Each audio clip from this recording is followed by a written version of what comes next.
বিসমিল্লাহির রহমানির রহিম। আসসালামু আলাইকুম। আলহামদুলিল্লাহ, আমি ভালো আছি। আশা করছি আপনারা যে যেখানে আছেন আল্লাহর রহমতে সবাইকে যেন আল্লাহ তাআলা সুস্থতা দান করেন। তো বাহিরে অনেক ঝিমঝিম বৃষ্টি হচ্ছে, তো ভাবলাম যে ঘরটা যেহেতু নোংরা হয়ে আছে তাহলে আজকে ঘরে কাজ করি, যেহেতু বাচ্চাদের স্কুল ছুটি। তার জন্য কাজে নেমে পড়লাম। আজকে ফ্যানগুলোর কি অবস্থা দেখে তো নিলেন, আর সব কিছুই একটু একটু করে নোংরা হয়ে গিয়েছিল।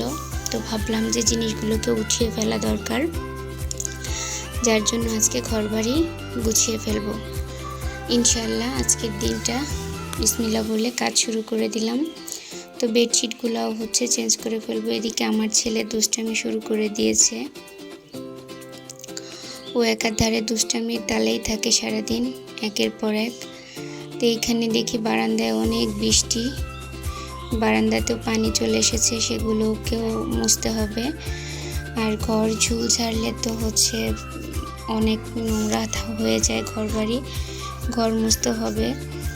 যদিও ভালো লাগছিল না, তারপরে যে আমার 2 ননদ ফোন দিয়েছে, তাদেরকে লাইনে রেখে আমি কাজ শুরু করে দিয়েছি। যেহেতু কথা বলতে গেলে সময়টা নষ্ট হবে আমার, তার জন্য ভাবলাম যে তোমরা লাইনে থাকো, আমি কাজ শুরু করে দিই।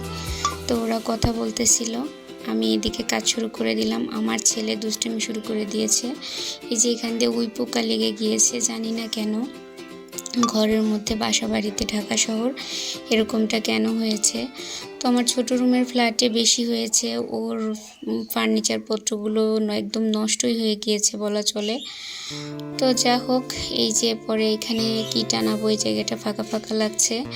তো ভাবলাম আজকে ঝুল ঝাড়ার সময় ভেবে নিলাম যে এখানে একটা কিছু রাখা দরকার। তো দেখি এখানে কি রাখা যায়।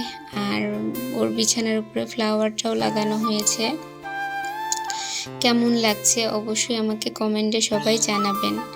আর আমার ভিডিওতে কোনো ভুল ত্রুটি হলে অবশ্যই কমেন্টে জানাবেন, না হলে তো আমি সংশোধন করতে পারবো না আমার ভুল হচ্ছে কিনা, বা আমার ভিডিওতে কেমন হচ্ছে আমার ভিডিও বানানোগুলো।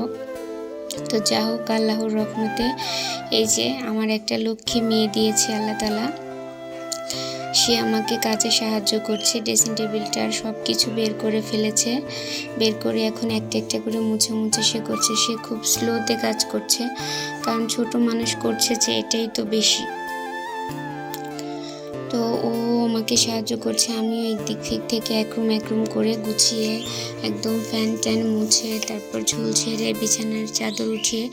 আর এই যে আমার 2টা দেবর এসেছে, ওরাও বিছানার মধ্যে সব কিছু ছোট বড় রেখে দিয়েছে। তো ওদের জিনিসপত্রগুলো আমার মেয়ের কাছে দিলাম রেখে দেওয়ার জন্য, যেন সুন্দর করে রেখে দেওয়ার, চাচুরা আসলেও তাদেরকে দিয়ে দেওয়ার জন্য। তা আমার ছেলে এই যে গেমস খেলছে, ও বিছানা থেকে নামবে না, মোবাইলে চার্জ নেই জন্য ক্রাম বোর্ড খেলছে। তার ক্রাম বোর্ডের খুবই নেশা।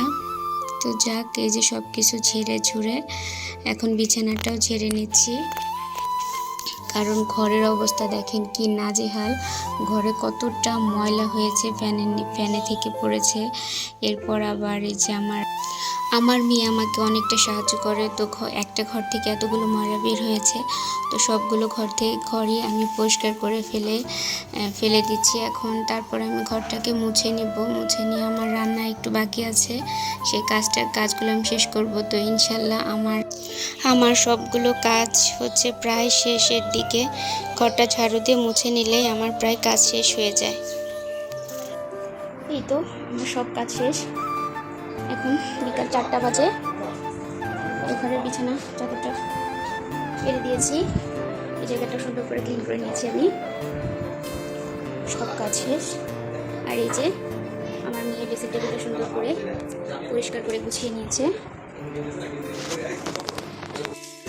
এই যে কাজ এগুলো কাপড় উঠিয়ে নিয়েছি আজকে। ডাইনিং টেবিলেরও কাপড়টা উঠিয়ে নিয়েছি, পরিষ্কার করে দিব। ওয়াশিং মেশিনের চাদরগুলোকে দিয়ে দিয়েছি। এই যে আজকে সব ফাঁকা লাগছে। আমার বাচ্চারা অতটা ঘরবাড়ি নোংরা করে না, বড় হয়ে যাচ্ছে তাই। আর এই যে সাহেবের অনেক জ্বর এসেছে, অনেক জ্বর। রাতে 2বার করে জ্বর এসেছিল, হাত পা ঠান্ডা হয়ে জ্বর এসেছে, তারপরও সিগারেট খায়। মেয়ের ঘরটা নতুন করে সাজিয়েছি, ওইখানে আয়তাল কুরসিটাও লাগিয়েছি। আর আমার এত সুন্দর বেডশিটটার বালিশের কাভারগুলো হারিয়ে গিয়েছে, এই জন্য খারাপ লাগে। ঘর বাড়ি সবই গুছানো হয়েছে, পরিষ্কার করে ফেলে। এদের তিনজনের খাওয়া দাওয়া কোনো কিছু দরকার নাই, শুধু গেমস খেললেই হলো। গেমস খেললেই খাওয়া দাওয়া হয়ে যাবে। এখন 4টা বেজে গেছে প্রায়, অথচ তাদের খাওয়ার কোনো তাড়া নেই। যেদিন রান্না হবে না সেদিন খুব তাড়া। আর তার তো জ্বর এসেছে, সে দেবদাসও হয়ে গিয়েছে। সত্যি সত্যি রাতে অনেক জ্বর এসেছিল। তো এই তো আমার কাজ কাম শেষ, এখনো শেষ হয়নি। আমি এখানে পানি ঢালবো, মাছ ভাজি করবো, আর ওদেরকে গরম গরম খেতে দিব। তো আজকের ভিডিওটা এ পর্যন্তই। আল্লাহ হাফেজ।